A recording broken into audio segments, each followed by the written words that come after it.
días, que Dios les bendiga. Seguimos compartiendo el libro de Apocalipsis, ya estamos por el capítulo 19, donde lo podemos dividir en tres este capítulo. La primera parte nos habla acerca de la alegría, el gozo que hay allí en los cielos por los acontecimientos que se vienen. Segundo, las bodas del Cordero, del Hijo de Dios con la iglesia. Y tercero, la batalla de Armagedón o Tercera Guerra Mundial. En eso consta este capítulo Apocalipsis 19. Vamos entonces al primer versículo y les agradezco por estar del otro lado siguiéndonos cada fin de semana, aprendiendo un poco acerca de la palabra de Dios y las cosas que sucederán pronto. Dice la Escritura: después de esto oí una gran voz de gran multitud en el cielo que decía: Aleluya, salvación y honra y gloria y poder son del Señor nuestro Dios, porque sus juicios son verdaderos y justos, pues ha juzgado a la gran ramera que ha corrompido a la tierra con su fornicación y ha vengado la sangre de sus siervos de la mano de ella. En los capítulos anteriores ya hablamos de esta institución que será juzgada por Dios, donde la Biblia le llama la gran ramera, y es precisamente la que ha fornicado, dice. En una fornicación hay una unión física, pero aquí habla de una unión también espiritual, o sea que habla de una comunión, de una unión, y por medio de la adoración de imágenes o esculturas, entran en una idolatría, en una fornicación espiritual, lo cual la Biblia no autoriza, porque solamente hay un Dios y un mediador entre Dios y los hombres. O sea que hay alegría en el cielo porque ha sido juzgada por la mano de Dios. Y dice: ha vengado la sangre de siervos de Dios. O sea que esa institución, directa o indirectamente, ha causado el derramamiento de sangre de muchos santos del Señor. Como dijimos la otra vez, el fin de semana pasado, aunque tenía nombre de Dios, pero perseguía a los verdaderos hijos de Dios. Dice también el verso 3, otra vez dijeron aleluya, y el humo de ella sube por los siglos de los siglos. O sea que será un juicio que caerá sobre esa institución que va a ser eterno, nunca más se levantará. Dice el verso 4, y los 24 ancianos y los 4 seres vivientes se postraron en tierra y adoraron a Dios que estaba sentado en el trono y decían amén, aleluya. Ya hemos enseñado que esos 24 ancianos representan a la iglesia de Jesucristo que fue arrebatada ya para esos días. Y unida también a los 4 seres vivientes que están ahí cerca del trono de Dios, alabando y glorificando el nombre de Dios. Hay júbilo porque se acerca la venida del Señor Jesucristo a la tierra y ven los juicios de Dios que son justos y verdaderos, que están cayendo sobre, vieron que cayó sobre la falsa institución religiosa, que están cayendo sobre la mega iglesia que levantó el falso profeta, y están cayendo también los juicios de Dios sobre todo el poder político. Entonces los que están en el cielo alaban y bendicen al Señor. Esperemos también nosotros estar, porque pertenecemos a la verdadera iglesia de Cristo, pero hay que mantenerse en santidad, en verdad, en justicia, y firme más que nunca en este tiempo. El verso 5 dice: y salió del trono una voz que decía: alabad a nuestro Dios todos sus siervos, y los que le temen, así pequeños como grandes. O sea que todos los siervos del Señor, los que tienen una trayectoria en la predicación y enseñanza de la palabra, de todos los tiempos, que pueden ser entre comillas grandes, estarán alabando a Dios en ese tiempo. Y también los pequeños, los que quizás en esta mañana reciben a Cristo y Cristo viene en estos días, y no hay mucha experiencia de Cristo, pero hay fe, también estarán allí alabando y glorificando a Dios en esos días. Y oí como la voz de una gran multitud, como el estruendo de muchas aguas y como la voz de grandes truenos que decía: aleluya, porque el Señor nuestro Dios Todopoderoso reina. Se viene el control total de nuestro Dios a la tierra.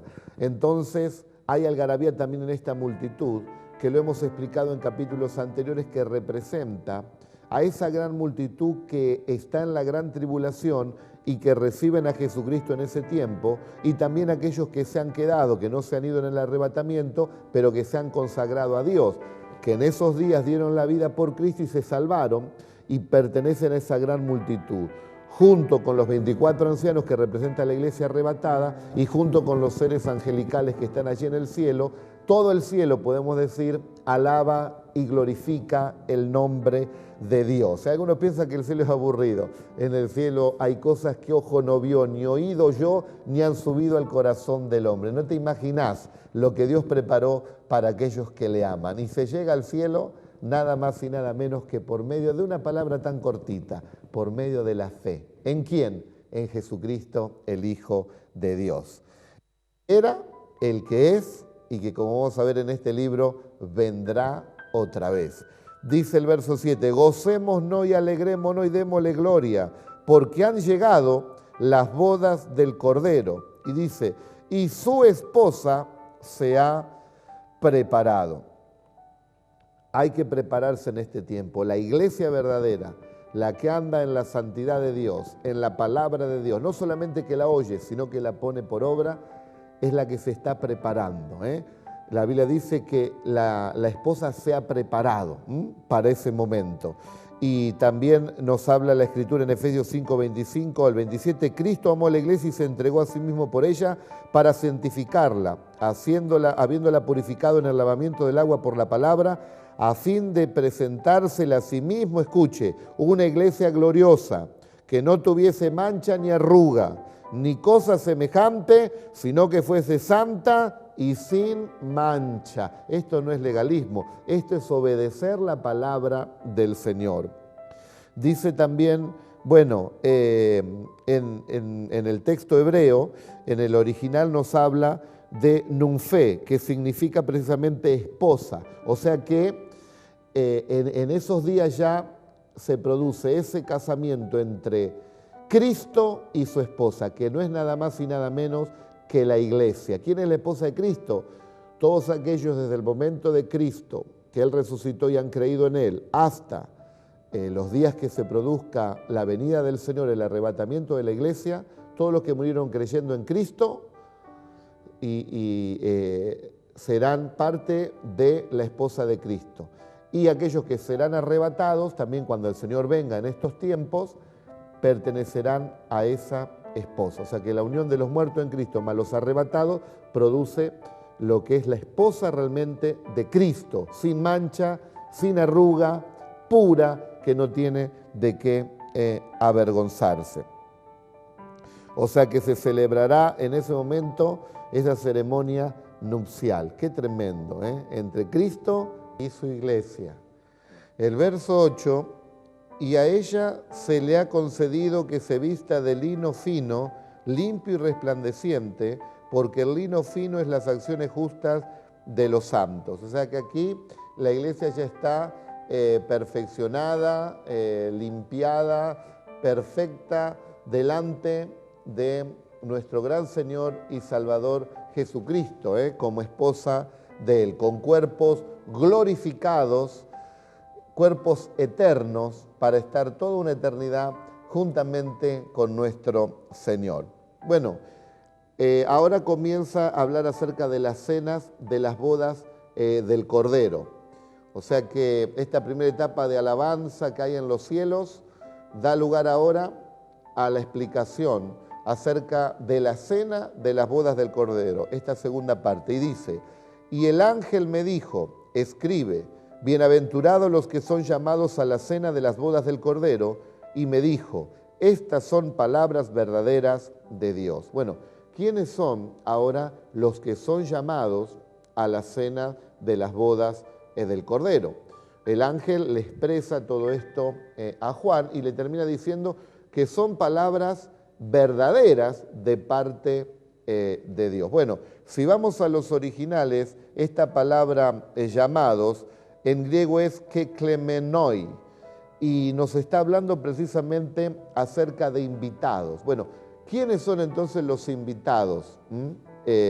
no se supone que es la iglesia, porque si la iglesia es la esposa, en ninguna boda invita el novio a la novia, ni la novia al novio. Los invitados es la gente que va a venir a la fiesta, porque ya hubo una ceremonia nupcial. Y podemos ver que todos esos invitados son precisamente aquellos que se han quedado en la gran tribulación o se han convertido en ese tiempo, mientras la iglesia ya está allí arriba en las bodas del Cordero, van ingresando al entregar sus vidas por causa de Jesús y son los invitados a las bodas del Cordero. O sea que muchos van a ser salvos, pero no tantos van a ser la esposa del Cordero. Serán aquellos que vivan fielmente delante del Señor. Otros tendrán un incentivo muy grande porque tendrán la eternidad, serán salvos y estarán también de invitados a las bodas del Cordero. La Biblia nos enseña de que para poder participar de estas bodas debemos vivir una vida de santidad y debemos estar preparados, porque en Mateo capítulo 24, sí, verso 44, nos habla Jesús diciendo, estén preparados porque a la hora que menos lo piensen, vendrá el Señor. Es que el tema del arrebatamiento de la iglesia no va a venir con aviso. La Escritura nos habla que será como un lazo para toda la humanidad. La gente quedará sorprendida de lo que pasó. No viene con aviso. El pueblo de Dios sabe que pronto va a suceder. También la Biblia nos dice que debemos ser hallados dignos de escapar y de estar en pie delante del Hijo de Dios en Lucas 21, 36. O sea que es para personas que están en este tiempo buscando a Dios, oyendo la palabra, guardando la palabra y viviendo una vida de santidad. Mucha gente dice, creo en Dios, creo en Jesucristo, aún dice, soy evangélico, pero vive como quiere. No es ser evangélico cristiano de palabra, sino que hay que vivirlo y que nuestros hechos hablen aún más que nuestras palabras. Así que debemos estar preparados más que nunca en este tiempo porque lo que se viene para la verdadera iglesia son cosas gloriosas y estamos esperando realmente al Señor. También uno de los requisitos es esperar la venida, amar la venida de nuestro gran Señor y Salvador Jesucristo. Esto está en 2 de Timoteo 4, 8. En el verso 10 dice, yo me postré a sus pies para adorarle, y él me dijo, mira, no lo hagas, yo soy consiervo tuyo y de tus hermanos que retienen el testimonio de Jesús. Adora a Dios, porque el testimonio de Jesús es el espíritu de la profecía. Acá el ángel que le está revelando todo al apóstol San Juan, le prohíbe primeramente que lo adore, porque la Biblia nos enseña que al Señor tu Dios adorarás y a Él solo servirás. Dios solo es digno de adoración. ¿Cuánta gente adora tantas cosas o a tantas personas? Y la Biblia nos enseña que debemos adorar solamente a Dios. El ángel no le permite a Juan que lo adore. Y también le declara que él es un siervo, así como él y todos los hermanos verdaderos. O sea que tenemos algo en común con los ángeles, el servicio, ya que él le dice a Juan, soy consiervo tuyo, servimos al mismo Dios. Pero entre los ángeles no se llaman hermanos porque es otra clase de creación, la que ha hecho Dios entre los ángeles y nosotros, los seres humanos, que al convertirnos a Cristo somos hijos de Dios. Por eso entre los creyentes nos llamamos todos hermanos y tenemos un solo Padre. Pero para ser hermano entre nosotros tenemos que seguir a Cristo y obedecerle. Y tercero, también nos indica a quién realmente hay que adorarle, que es realmente a nuestro Dios. Y nos habla acerca de Jesús, que Él es el testimonio, precisamente el testimonio, Jesús es el testimonio y que es el espíritu precisamente de la profecía. O sea que todo el libro de Apocalipsis es un libro profético, donde la mayoría de las cosas no acontecieron, pero sucederán. No le quepa la menor duda que sucederá matemáticamente como lo dice este libro. Y todo el libro nos habla de exaltación a Jesucristo, el Señor y el Salvador. Muy bien, ahora entramos en la tercera parte de este capítulo 19, donde nos habla acerca de la batalla de Armagedón, esta última y gran batalla o tercera guerra mundial. Dice el verso 11, entonces vi el cielo abierto y aquí un caballo blanco, y el que lo montaba se llamaba Fiel y Verdadero, y con justicia juzga y pelea. Ahora Juan se le abren los cielos y él ve la venida del Señor, la segunda venida visible de nuestro Señor Jesucristo, montando un caballo blanco que tiene, dice, el nombre de Fiel y Verdadero. Recuerde cuando enseñamos Apocalipsis 6, verso 2, donde habla que apareció también un jinete montando un caballo blanco con un arco sin flecha. Ese era el impostor, ese era el anticristo que vino, podemos decir, a lo que estamos enseñando hoy en este capítulo 19, unos 7 años antes, donde aparece ese impostor, pero el que verdaderamente viene a poner orden a nivel mundial y a manifestar su reino es el que habla 19:11 de Apocalipsis, que es el fiel y verdadero, nada más y nada menos que nuestro gran Señor Jesucristo. Dice que sus ojos como llama de fuego y había en su cabeza muchas diademas y tenía un nombre escrito que ninguno conocía sino él mismo, un nombre íntimo, un nombre de comunión entre él y Dios, que también hay promesas que ese nombre, uno de los nombres también será dado a cada uno de los hijos de Dios, ese nombre íntimo con Dios, que generalmente será identificativo, quizás con alguna virtud que sobresalga en nuestras vidas. Dice que tiene todas las diademas, todas las coronas, la tiene nuestro gran Señor y Salvador Jesucristo. Él es fiel y verdadero. Siempre el Señor va a ser fiel a la verdad de Dios. Y qué bueno que es recibir en este tiempo la verdad de Dios. Como dijo John Hus, un mártir de la iglesia en la Edad Media, muerto allí en una hoguera, él dijo que es preferible ser herido por la verdad y no muerto por la mentira. Jesucristo es la verdad, Él es fiel, que nadie te engañe. El verso 13 dice, estaba vestido de una ropa tenida en sangre y su nombre es el Verbo de Dios.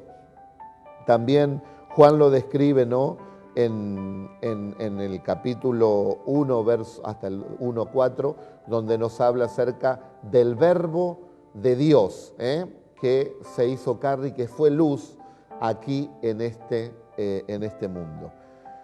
Bueno, tiene ese vestido también empapado, dice, con sangre, ¿no? Aquí podemos ver que también en el original griego esta palabra ropa es imatión, que en griego quiere decir una prenda, podemos decir un manto que llevaban los generales romanos, que también en medio de la batalla se manchaban allí con sangre. Esta sangre que tiene el Hijo de Dios montando ese caballo allí en ese manto no es precisamente su sangre, sino es la sangre de sus enemigos, porque en ese tiempo el Señor viene a juzgar y a pelear contra esa rebelión que hay aquí en la tierra. El anticristo, el falso profeta y los 10 mandatarios mundiales que quieren tomar control de todas las cosas. O mejor dicho, ya lo tienen, pero el Señor viene a tomar posesión de lo que le pertenece porque la tierra y su plenitud son de Él. Ahora es sorprendente cómo lo profetiza también Isaías hace 800 años antes de Cristo, Isaías 63, 1:4. ¿Quién es este que viene de Edom, de Bosra, con vestidos rojos? Este hermoso en su vestido que marcha en la grandeza de su poder. Yo el que hablo en justicia, grande para salvar, porque es rojo tu vestido y tus ropas como del que ha pisado el lagar. He pisado yo solo el lagar y de los pueblos nadie había conmigo. Los pisé con mi ira y los hollé con mi furor y su sangre salpicó, mire lo que dice, mis vestidos y manché todas mis ropas, porque el día de la venganza está en mi corazón y el año de mis redimidos ha llegado. Entra el Señor en escena allí en esa gran tercera y última guerra mundial. Y es manchada allí su vestidura con la sangre de sus enemigos. Y dice, y los ejércitos celestiales, vestidos de lino finísimo, blanco y limpio, le seguían en caballos blancos. ¿Quiénes son estos? Bueno, son los generales de Dios, esos hombres y mujeres, ¿por qué no de Dios?, que sirvieron a Dios aquí en la tierra con todo su corazón, vendrán montando también al lado del Señor esos caballos blancos. Aquellos que dicen soy cristiano, pero que no obedecen a Dios, o aquellos que están predicando la vanidad de este mundo, solamente la prosperidad y tantas cosas vanas que al hombre no le dan una edificación profunda en el alma y que solamente hablan una partecita del Evangelio y recortan las demás, bueno, en aquel día ni en pony vendrán montando, ni en un caballito de calecita se le dará. O quizás ese palo de escoba que jugábamos nosotros el caballito, ni ese tendrán. Así que más vale que prediquen el Evangelio de Jesucristo y los creyentes vivamos la palabra de Dios y le obedezcamos, para que se nos dé ese privilegio de montar ese caballo blanco junto con nuestro Señor Jesús. Dice que de su boca sale una espada aguda para herir con ella a las naciones y él las regirá con vara de hierro y él pisa el lagar del vino del furor y de la ira de Dios. También profetizado en Isaías 11:4, herirá la tierra con la vara de su boca y con el espíritu de sus labios matará al impío. Qué tremendo. La palabra de Dios es la espada del espíritu, y esta espada es una espada larga que nos habla aquí la Escritura, donde nos habla acerca de una batalla a campo abierto, como usaban también en ese tiempo los romanos, una espada de doble filo, y sabemos nosotros que la palabra de Dios es esa espada. El que la recibe lo salva y el que la rechaza es condenado. Espada de doble filo. En aquel día, dice, se afirmarán sus pies sobre el monte de los olivos, Zacarías 14:4, que está enfrente de Jerusalén. El Señor vendrá visiblemente, se posará en el monte de los olivos, se partirá en dos, y en esos días será el escape que tenga el pueblo de Israel, porque el anticristo se le meterá en el templo. Cristo lo dijo, cuando veas la abominación desoladora que entra en el lugar santo, huyan a los montes. Y bueno, los que huyan para el monte allí de los olivos tendrán un escape y podrán escapar. Y aquellos del pueblo judío que no recibieron al Salvador caerán bajo el juicio de Dios, que utilizará el mismo anticristo y hará realmente una masacre en aquel lugar. El verso 16 dice, y en su vestidura y en su muslo tiene escrito este nombre, Rey de Reyes y Señor de señores. Él es el soberano de todos los reyes de la tierra, así que a Él solamente hay que seguirle y adorarle. Bueno, dice el verso 17, y vi un ángel que estaba en pie en el sol. Mire el poder que Dios le da a sus ángeles. Y cuando tengamos un cuerpo glorificado, el poder que también habrá en nuestras vidas. El sol que en un segundo emite más energía que más de 1.000 millones de ciudades en un año, si las hubiera aquí en la tierra, la energía que hay allí en el sol, el poder, un ángel se para en el sol y no le hace nada. Es que este Dios es tan potente y tan maravilloso. Y gritó a gran voz, diciendo a todas las aves que vengan para comer carnes de grandes, de pequeños y de capitanes. Ahora va a haber una gran matanza en esa última gran guerra mundial, donde entrará en escena el mismo Señor Jesucristo. Y la Biblia nos enseña que pelearán contra el Cordero, pero el Cordero los vencerá. La ignorancia de las naciones, del anticristo y de esas 10 naciones que creen dominar el mundo, dirán, y vi a la bestia, dice Apocalipsis 19:19, y a los reyes de la tierra y a sus ejércitos reunidos para guerrear contra el que montaba el caballo y contra su ejército. La Biblia dice que el Señor se reirá de ellos. Es como que un ejército de hormigas quiera pelear contra nosotros. Las vamos a aplastar. Así también será para el Señor esa guerra. Y para ir terminando, y la bestia fue apresada y con ella el falso profeta que había hecho delante de ella las señales con las cuales había engañado a los que recibieron la marca de la bestia y habían adorado su imagen. Estos dos fueron lanzados vivos dentro de un lago de fuego que arde con azufre. Y los demás fueron muertos con la espada que salía de la boca del que montaba el caballo y todas las aves deshicieron de ellos. O sea que el anticristo y el falso profeta serán apresados y van a inaugurar el lago de fuego y azufre. Y después mueren también todos aquellos que recibieron la marca de la bestia. Creemos que podría ser el microchip que explicamos también, el 666, y todos los que se dejen implementar esa marca por medio de ese microchip o lo que sea, irán a condenación. Por eso es tan importante leer la Biblia y la palabra de Dios. Pero los hijos de Dios, dice que vienen, los mismos que arrebató, vienen con Cristo a poner fin a esa tercera guerra mundial, y ahí comienza el reino milenial de Cristo. Cristo reinando juntamente con Israel y también con la iglesia. Si querés saber cómo va a ser ese reino milenial, donde habrá paz, verdad, justicia y el verdadero amor, no te pierdas la semana que viene, porque el capítulo 20 de Apocalipsis nos dice cómo será ese reino. Pero no hay reino de Dios si no viene el Rey de Reyes y Señor de Señores, que es Jesucristo. Ahora el reino está dentro de nosotros, pero un día se va a manifestar visiblemente. Que Dios te bendiga. Todo ojo verá